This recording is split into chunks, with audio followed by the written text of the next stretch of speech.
বরিশালে জনসভা শেষে ফরিদপুরে জনসভায় যোগ দেওয়ার কথা রয়েছে তারেক রহমানের। সেখানে রয়েছেন আমাদের আরেক সহকর্মী আরেফিন শাকিল। আমরা তার কাছেও একটু যেতে চাই। আরেফিন, সমাবেশস্থলে সার্বিক প্রস্তুতি কেমন দেখছেন? নেতাকর্মীরা কি জড়ো হতে শুরু করেছেন কিনা এই বিষয়টি একটু জানাবেন।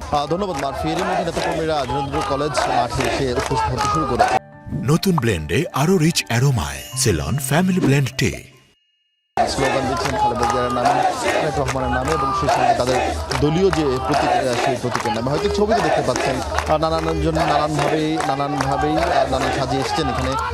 সেখানে বিএনপির পক্ষে তাদের যে ভালোবাসার ভিড় প্রকাশ সেটি করছেন এবং দুপুর 2টা নাগাদ তারেক রহমান এখানে হাজির হওয়ার কথা রয়েছে।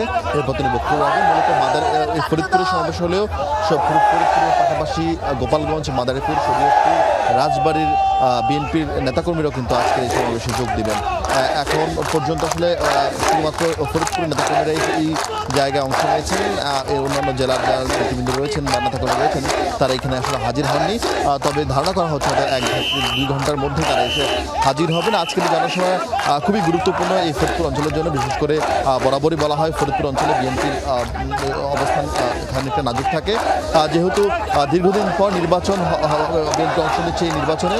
ফলে এই নির্বাচনকে কেন্দ্র করে এখানকার মানুষের যে চাওয়া পাওয়া, মানুষের যে দাবি, সেই দাবি নিঃসন্দেহে তারা তুলে ধরবেন এবং তারেক রহমান সেই দাবির প্রেক্ষিতে তার যে পরিকল্পনা, সেই পরিকল্পনার কথাও জানাবেন।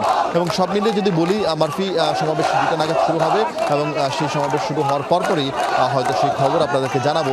এবং সেই সঙ্গে এরই মধ্যে যারা নেতৃবৃন্দ এসেছেন তারা বলছেন তাদের যে এই অঞ্চলে যে কয়েকটি সংসদীয় আসন রয়েছে সবগুলো সংসদীয় আসন তারেক বিএনপিকে উপহার দেওয়ার জন্য তাদের যে পরিকল্পনা, সেই পরিকল্পনা রয়েছে এবং সেটি শেষ পর্যন্ত তারা সফল হতে পারবেন বলে তারা বিশ্বাস করেন। মারফি। আরেফিন, ধন্যবাদ যুক্ত হবার জন্য।